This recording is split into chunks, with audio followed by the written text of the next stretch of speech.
Welcome to my channel. आज इस lecture में हम ग्रुप थ्योरी से रिलेटेड एक एग्जांपल करने जा रहे हैं। If A comma B are elements of an abelian group G, then prove that A B whole raise to power N is equal to A raise to power N B raise to power N for all N belongs to G. हमें G एक abelian group दे रखा है, ए और B element है, तो हमें यह prove करना है कि वो इस प्रॉपर्टी को सेटिस्फाई करते हैं। अगर जी अबेलियन ग्रुप है, एन क्या है, इंटीजर को बिलोंग कर रहा है, तो एन की नेगेटिव वैल्यू भी आएंगी, जीरो भी आएगा, और एन है वो पॉजिटिव वैल्यू देगा। उन सभी वैल्यू पर हमें चेक करना है कि वो इस कंडीशन को सेटिस्फाई करता है। तो पहली कंडीशन लेते हैं N is equal to zero पर। N is equal to zero पर अगर लेते हैं तो ए B raise to power zero, इसकी जगह जीरो पुट करने पर क्या आएगा, आइडेंटिटी एलिमेंट आएगा, क्योंकि किसी की भी पावर जीरो होती है तो वो आइडेंटिटी एलिमेंट देगा, तो आइडेंटिटी एलिमेंट आ गया। इसे हम क्या लिख सकते हैं, दो आइडेंटिटी एलिमेंट का प्रोडक्ट लिख दें तो भी कोई फर्क नहीं पड़ना। इस आइडेंटिटी एलिमेंट को a raise to power zero लिख सकते हैं, इस आइडेंटिटी एलिमेंट को b raise to power zero लिख सकते हैं। तो ये कंडीशन अपनी सेटिस्फाई हो रही है, क्योंकि एन की जगह जीरो पुट कर रहे हैं तो सेम यही फॉर्म बन रही है। दैट मीन्स ये कंडीशन अपनी सेटिस्फाई हुई। तो N is equal to zero के लिए ये बात अपनी सही है। फिर हम देखते हैं एन ग्रेटर देन जीरो। अगर एन की वैल्यू ग्रेटर देन जीरो है तो वो वन आ सकती है। तो N is equal to one पर देखें, ए बी की होल पावर वन क्या लिखा जा सकता है, A raise to power N B raise to power one. अब हमारे पास में जो 11th क्लास में हमने प्रिंसिपल ऑफ मैथमेटिकल इंडक्शन का चैप्टर पढ़ा था, कौन सा chapter, that is the principal of mathematical induction. Principal of mathematical induction में हमने क्या पढ़ा था कि अगर हमें किसी चीज़ को प्रूफ करना था तो हम क्या करते थे, सबसे पहले n is equal to one पर चेक करते थे। अगर उसके लिए ट्रू आ जाता था तो हम ये कहते थे कि वो n इज इक्वल टू के लिए भी ट्रू है। फिर हम ये चेक करते थे क्या वो n is equal to k plus one के लिए भी ट्रू है। अगर वो n is equal to k plus one के लिए भी ट्रू आ जाता था तो हम कह देते थे कि वो गिवन जो फॉर्मूला या जो हमें इक्वेशन या जो भी कंसेप्ट दिया गया है वो अपना ट्रू है। ये चीज़ हम कहते थे प्रिंसिपल ऑफ मैथमेटिकल इंडक्शन में।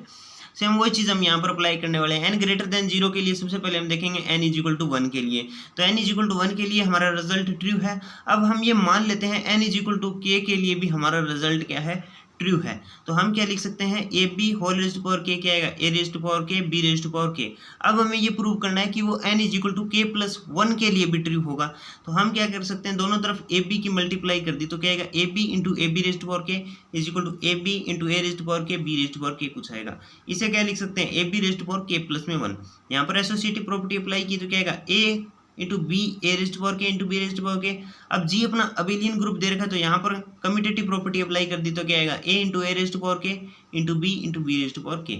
इसे हम क्या लिख सकते हैं, ए B raise to power K plus one किसके इक्वल आ गया, A raise to power K plus one B raise to power K plus one.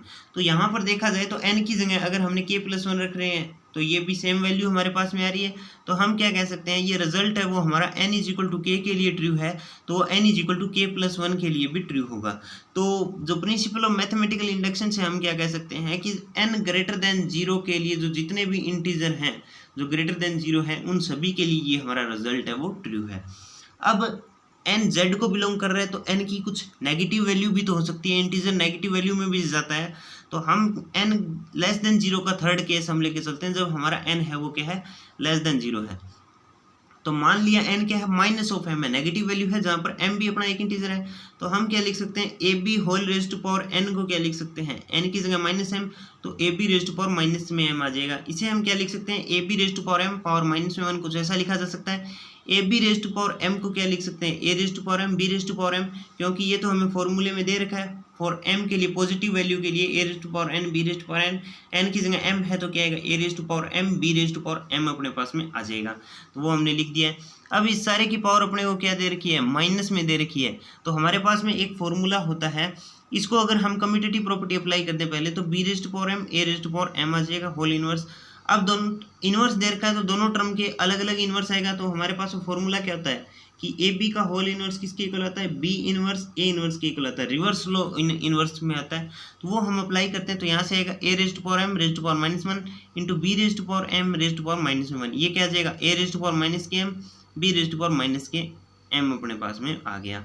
तो हम क्या कह सकते हैं, ये माइनस के एम किसके इक्वल माना था, एन के इक्वल है, ये भी माइनस का एम किसके इक्वल है, एन के इक्वल है। तो हम क्या लिख सकते हैं, ए raise to power N B raise to power n के इक्वल आ गया। तो जो हमारा रिजल्ट है वो हमारा n is equal to zero पर n ग्रेटर देन 0 पर, n लेस देन 0 पर, इन सभी फॉर ऑल z के लिए, दैट इज n अगर z को बिलोंग कर रहा है तो उन सभी वैल्यू के लिए ये हमारा रिजल्ट ट्रू है।